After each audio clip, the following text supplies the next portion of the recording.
kakulangan o kasiraan. Dito sa Pilipinas, marami ang gumagamit ng sigarilyo o mas kilala sa tawag na yosi. Isang uri ng bisyo na walang pinipiling edad, kasarian o katayuan man sa buhay. Pribado o pampublikong lugar man, hindi nawawala ng mga naninigarilyo. Tanong tuloy namin, ano nga ba ang meron ito? At kung bakit marami ang nahuhumaling at ngayon mabibilang na rin sa mga uri ng adiksyon.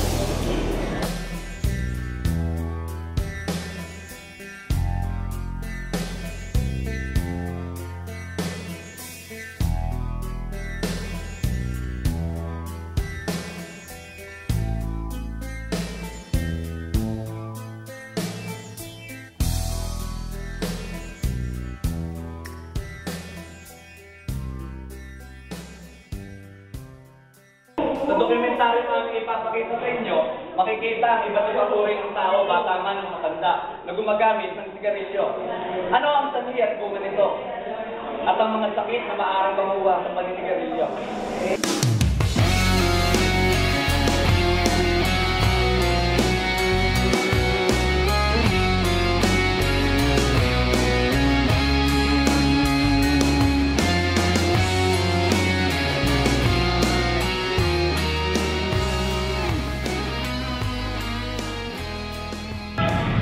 Sa mata ng bata, ang maling gawa ng matanda ay nagiging tama.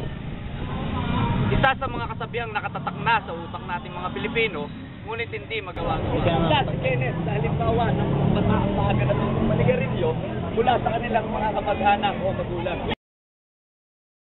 Bakit ka naninigarilyo? Para sa astig tingnan. Para sa'yo, paano mo nasabing astig tingnan yung mga taong naninigarilyo? Kasi ang angas ng dating nila.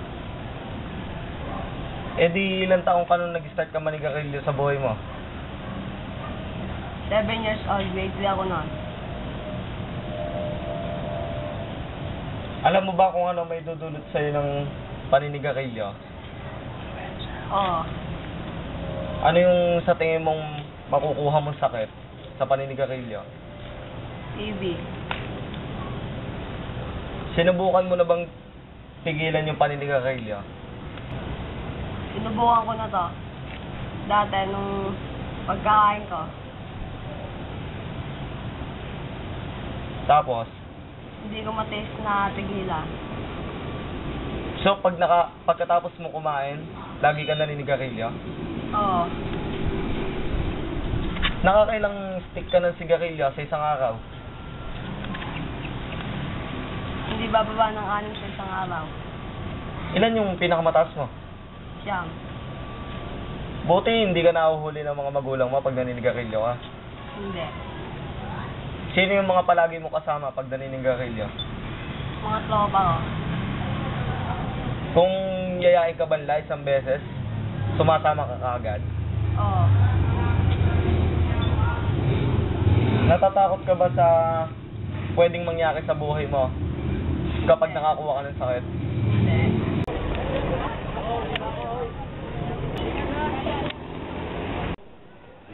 Noong 1987, isang batas na ipinasa sa Senado ang naglalayong protektahan ang mamamayan laban sa masamang epekto ng dulot ng Halos paninigarilyo. 17 taon pa ang ginugol upang maaprubahan at maiproklama itong batas na Republic Act 9211 o Tobacco Regulation of 2003. Sa ilalim ng batas na ito, bawal lang ang paninigarilyo sa lahat ng pampublikong lugar, gaya ng paaralan, ospital, mga terminal, at iba pa. Bawal na rin ang pagbebenta ng sigarilyo sa mga tindahan na malapit sa mga paaralan at maging sa mga minor de edad.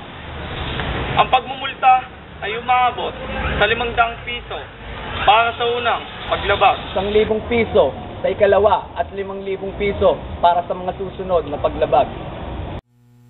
Sa Timog Silangang Asya, ang Pilipinas ang pangalawa sa mga bansang pinakamaraming naninigarilyo.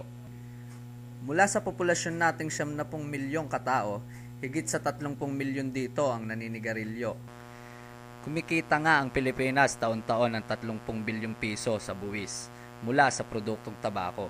Gumagastos naman ito ng higit pa sa 200 bilyong piso para gamutin ang mga sakit na dulot ng paninigarilyo. Dagdag pa dito, ang Pilipinas ang may pinakamahal na gamot at pinakamurang sigarilyo sa Asya. Sa Estados Unidos, isang pakete ng sigarilyo ay nagkakahalaga ng $5, kasama na ang buwis. Sa bansa natin, ang isang pakete ng 20 sigarilyo ay nagkakahalaga ng 80 US centimos. Ang paninigarilyo ang isa sa mga pangunahing sanhi ngayon ng kamatayan sa buong mundo. Ayon sa Department of Health, isang katao kada 13 segundo ang namamatay. Sa Pilipinas pa lamang, 87,600 ang namamatay taon-taon, sanhi ng sakit na dulot ng paninigarilyo.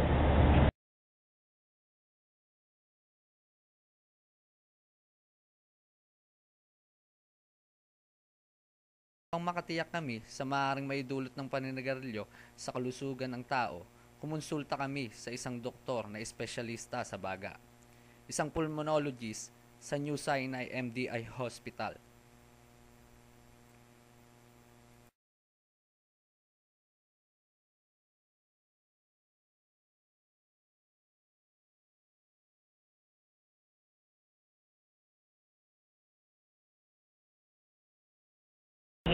Mga sakit na nakukuha sa paninigarilyo tulad ng COPD or Chronic Obstructive Pulmonary Disease. May dalawang klase yan. Merong emphysema at chronic bronchitis. Progressive yan. Hindi na yan gumagaling once meron ng pasyente.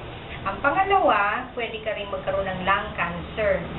So, pangit din ang endpoint nun. Pwede rin magkaroon ng prostatic cancer. At saka yung mga Buerger's disease. Yung tinatawag na Buerger's disease, yun yung mga naaagdas yung mga dulo ng daliri. Dahil sa paninigarilyo, hanggang sa maubos yan. Kasi poor na yung oxygen supply dahil lumalapot yung dugo. Okay, pagdating sa prognosis ng mga pasyente, once meron ka na nun, irreversible yan. Halimbawa yung COPD, irreversible yan. Hindi na yan gumagaling. No? Tapos yung isa pa palang pwedeng makuha, stroke. Kasi yung nicotine nakakapagpalapot ng dugo tsaka nagkakaroon ng vasoconstriction. Sumisikip yung mga ugat. Yun. Ang mga sakit na nabanggit sa panayam namin sa isang pulmonologist ay ilan lamang sa mga sakit na maaaring makuha sa 4,700 kemikal na nakapaloob sa isang stick ng sigarilyo. Mga kemikal tulad ng nicotine na ginagamit pamatay insekto, formaldehyde na ginagamit pang-embalsamo ng patay, hydrogen cyanide na panlason ng daga, acetone na ginagamit pangtanggal manicure, hydrazine na ginagamit sa rocket fuel. Ito ay ilan lamang sa mga uri ng kemikal na sa bawat hitit mo ng sigarilyo ay siya ring unti-unting pumapatay sa iyo.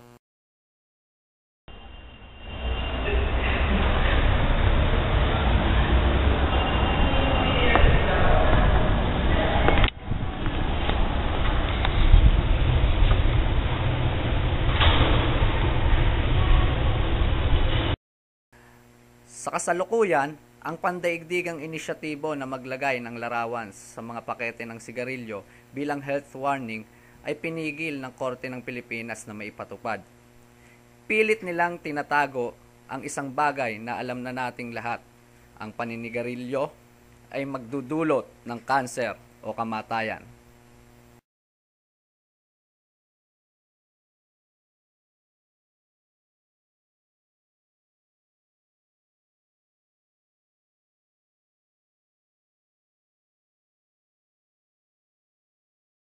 Ilang taon na po kayo?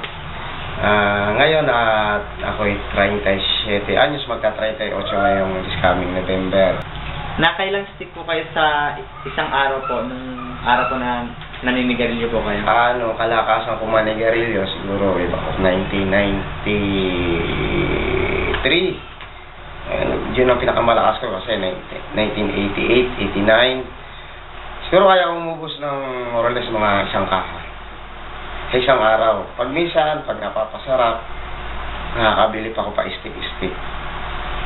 Ano pong dahilan bakit po kayo tumigil sa paninigarilyo? Sa dahilan, marami dapat maging dahilan. Kasi una, kalusugan mo, dapat yung iisipin yan. Kasi pag ang kalusugan mo, lalo na pamilyado ako,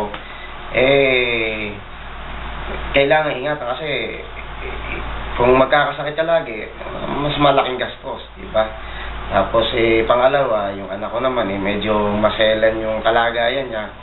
Yung panganay ko, kaya inisip ko na rin na itigil kasi asmahin siya pag nakaamoy ng usok, siya makaamoy ng hindi magandang kuhan, mahirap para sa kanya rin. So, hinigla akong itigil. Nung araw na nininigarilyo po ba kayo, may naramdaman po ba kayong anong sakit po sa kalusugan? Nahihirapan ka. Nahihirapan kang huminga. Nahahapo ka pagka naglalakad ka ng malayo. Diba? Yung mga ganong simpleng epekto ng dire-diretsong paninigarilyo. Kailan po kayo tumigil sa paninigarilyo? Kung nag-start ako nung mga 1990, sabi ko 93, actually 88, high school kasi ako noon. So ininto ko siya 1998. So medyo matagal, binigla ako naman siya. Ano pong may papayo niyo po sa ibang taong gumagamit pa po ng sigarilyo? Ang tangi ko lang maipapayo sa mga taong naninigarilyo ngayon, sa panahong ito, medyo di katulad ng araw, mura pa ang sigarilyo. Ngayon, medyo mahal, nakikita ko. Kasi, dapat nga, ituloy ng gobyerno na mas taasan ng buwis na sigarilyo. Pangalawa, hindi rin maganda sa kalusugan nila. At, siyempre, maraming masamang epekto ang nakukuha ng sigarilyo. Kaya, kahit pa paano, ihinto na nila. Yun yung masasabi ko na kailangan itigil na nila. Pangalawa, siyempre, kung may pamilya ka, hindi rin maganda para sa pamilya. Additional consumo mo yun sa gastusin. Diba? Kung maselan pa yung pamilya mo na makalanghap ng usok, madaling magkasakit. Hindi rin maganda. Sa bawat step na iti-take mo, ilang oras ba sa buhay mo yung nababawas? 3. Yung mga taong hindi tumitigil sa paninigarilyo, hanggang hindi nila nararanasan ang maaaring ito sa kanilang sarili at sa ibang tao. Mahirap iwasan ang mga bagay na matagal mo nang ginagawa, kahit na alam mo na makakasama ito sa iyong sarili at sa ibang tao. Ngunit may pagkakataon na may isang bagay na maaaring makapigil dito.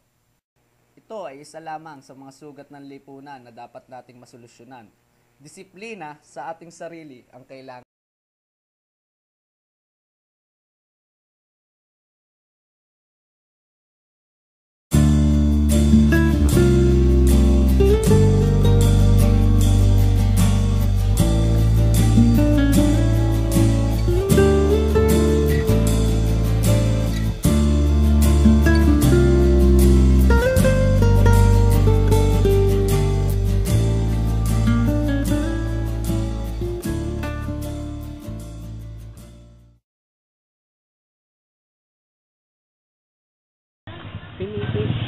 Bawal na rin ang May music, pre, may music. May rinig.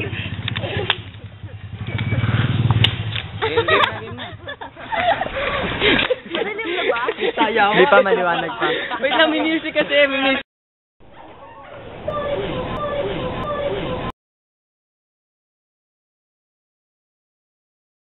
Maninigarilyo, libangan, o kasiraan. Dito sa Pilipinas, marami na ang gumagamit ng sigarilyo.